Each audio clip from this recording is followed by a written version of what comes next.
We're good on time. So our next applicant, Patrick McLaughlin, please. Patrick is going to participate remotely. Remotely? Okay. Do we have Patrick? Is that an option? Sure. Well, great. I would have stayed home in my pajamas then. Yeah, I didn't know it was an option. Participate remotely. Yeah, for the participants who are interviewing. I didn't know that. Hello, are you able to hear me?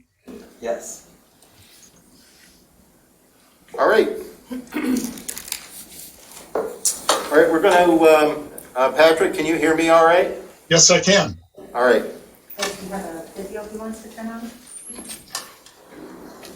Then we're going to run through the questions as well and listen for your response to those. Does he want to turn on his video? Yeah, would you have your video on, please? Okay. There you go. All right. All right, the first question. How do you see your role as a trustee between now and November, and how would you help the board to be more effective? My intention, if chosen to fill the board vacancy from Trustee Vogel's resignation, is to thoughtfully study the ongoing issues facing the board and independently make decisions that I determine are in the best interest of the community. I would approach the issues with an open mind and consider pros and cons of the potential impact of our collective decisions. And I'm not entering this with any kind of preconceived ideas about issues facing the township. I will rely on my best judgment after considering the information presented, study the issues, and get feedback from neighbors and colleagues before making a decision. I aspire to be a unifying force on the board, helping to ensure that decision-making is thoughtful and takes all perspectives into consideration.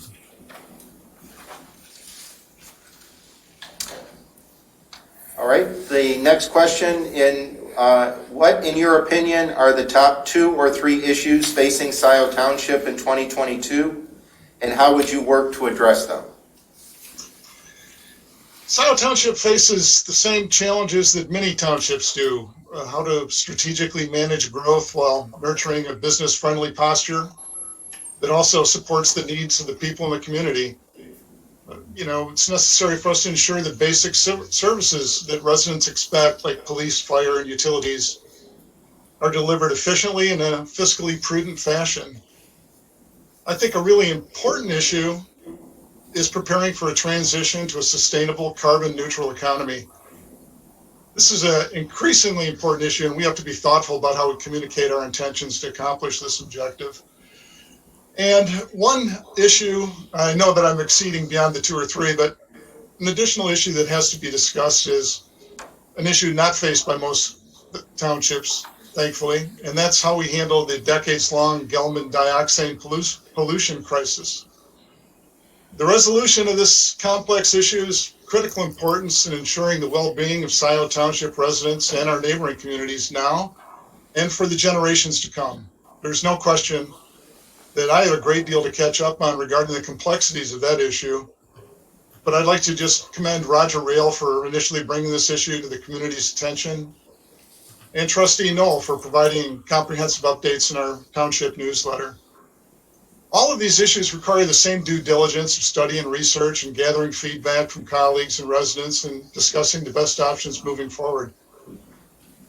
Viewing Board of Trustee meetings on Zoom has illustrated the differences of opinions within the community and the passion that residents bring to the township governance.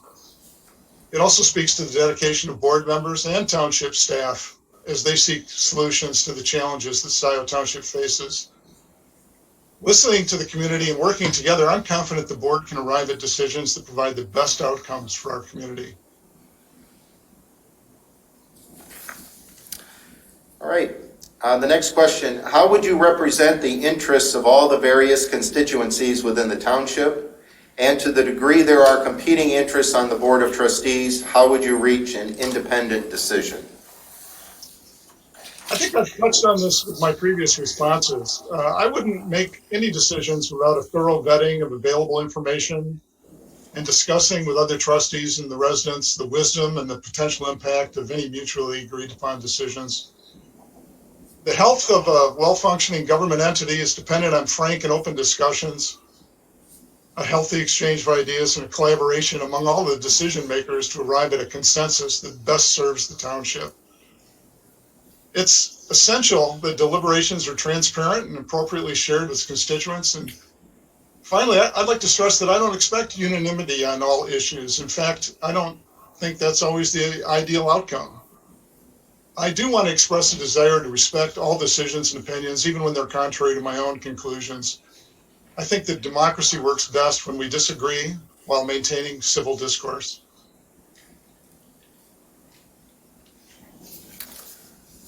All right. The next question is, please describe your understanding of government operations in a general law township. Since arriving in Scio Township in 2000, I've been involved in various activities. I've served on the board of the Loch Alpine Improvement Association, the Dispute Resolution Center serving Washtenaw and Livingston counties, and I currently serve as a board member on the Loch Alpine Sanitary Authority. Working on difficult issues like the resolution of the status of the golf course in Loch Alpine between the neighborhood association and the developer was really an instructive exercise in governance. It presented a microcosm of the workings of a larger organization like Scio Township, where it's necessary to gather diverse opinions, consider options, and recommend resolutions that serve the interests of the majority. Working with all of these organizations helped me appreciate our diversity while celebrating the common things that unite us. I wanted to get involved in township activities, and I applied for a vacancy on the Scio Township's Parks and Recreation Advisory Board 4 years ago. I'm very interested in hiking and biking our community, and the board presented an ideal way for me to get involved in a positive way. I'm extremely proud of the progress we've made with parks and preserves as we invest a portion of the millage passed overwhelmingly by the generous and supportive voters in Scio Township. We've opened parks and preserves, installed parking lots, signage, defined trails, and you'll soon see the construction of a pavilion with other amenities in Marshall Park with more progress on the horizon.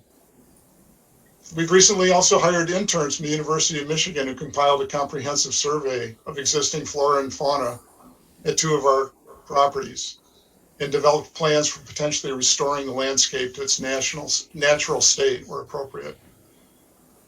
One thing I'm certain is that Scio Township relies on a dedicated staff and residents willing to run and serve as elected officials, and a cadre of unpaid citizen volunteers that help advocate for policies that inform the board of potential solutions and opportunities. I'm totally aware there's a steep learning curve for any new member of the board, and I'm committed to getting up to speed quickly in order to be effective as a trustee, if given the opportunity to serve. All right, the next question is, what in your education and experience would make you the best qualified candidate for this position? Academically, I earned a BS in communication. That's a Bachelor of Science in Communication from Grand Valley State College. Before it was a university, it was a college. And my professional life has always intersected with effectively communicating in some way. Directly out of college, I worked in broadcasting at the ABC TV affiliate in Grand Rapids for many years, starting on the studio crew and ending my career there as a producer of a local weekly program. I left the station to teach communication courses at my alma mater, Grand Valley, for 2 years before making the leap to the corporate communications world for a locally based global company. There, I was responsible for producing video programming both domestically and internationally. My final responsibility there was transitioning our communications department from analog technology to the rapidly emerging digital environment.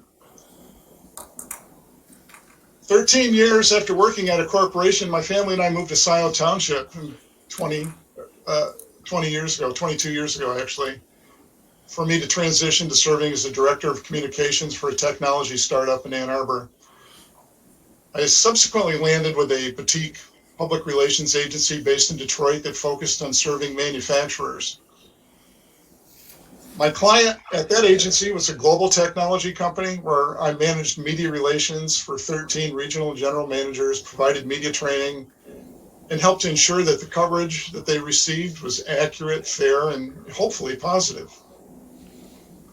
Company executives were encouraged to always be well prepared, honest, and thoughtful in their interactions with the media. And those are qualities that I ascribe to in my personal and professional life. While at the agency, I was appointed to the Public Relations Society of America's Board of Ethics, an advisory group that provides directions to its nearly 30,000 members. I left the agency in 2008 and have worked from my home in Loch Alpine as an independent PR practitioner ever since, primarily working with technology firms that serve the manufacturing industry. My experience in communications, public relations, and teaching, I think, provides an ideal preparation for working on the issues that the Board of Trustees is facing. And my current semi-retired status enables me to devote the amount of time required to adequately serve as a trustee. All right, and our last question. What are Scio Township's greatest assets, and how can they be used to help the community thrive? When my wife and I were considering where to locate in the area, we researched several different communities: the city of Ann Arbor, Saline, Chelsea, and Dexter. Our criteria was to find a community with good schools, a reasonable tax base, affordable housing, a proximity to essential businesses such as the Lowe's and the Meijer, access to local cultural activities, and an abundance of natural resources like the Huron River, which we could take advantage of. In addition, we have convenient access to I-94 and Detroit Metro Airport, and a robust business corridor on Jackson Road, which helps subsidize the cost of water and sewer for our residents. All the boxes we checked were for Scio Township in a unanimous family decision. Our two children thrived in Dexter schools, which prepared them well for academic and professional success. They continue to be proud dreadnoughts. My wife Molly and I are particularly fond of biking from our Loch Alpine neighborhood into the rural farms and green spaces that are so near our home. We're fortunate in Scio Township to be surrounded by all the assets that makes this a desirable place to call home. If I'm chosen to fill the board vacancy, I will aspire to preserve the natural beauty of Scio while helping to maintain and improve the quality of life for all residents and visitors to our community. Thank you for the opportunity to share my thoughts with you. All right, thank you very much. Thank you, Patrick.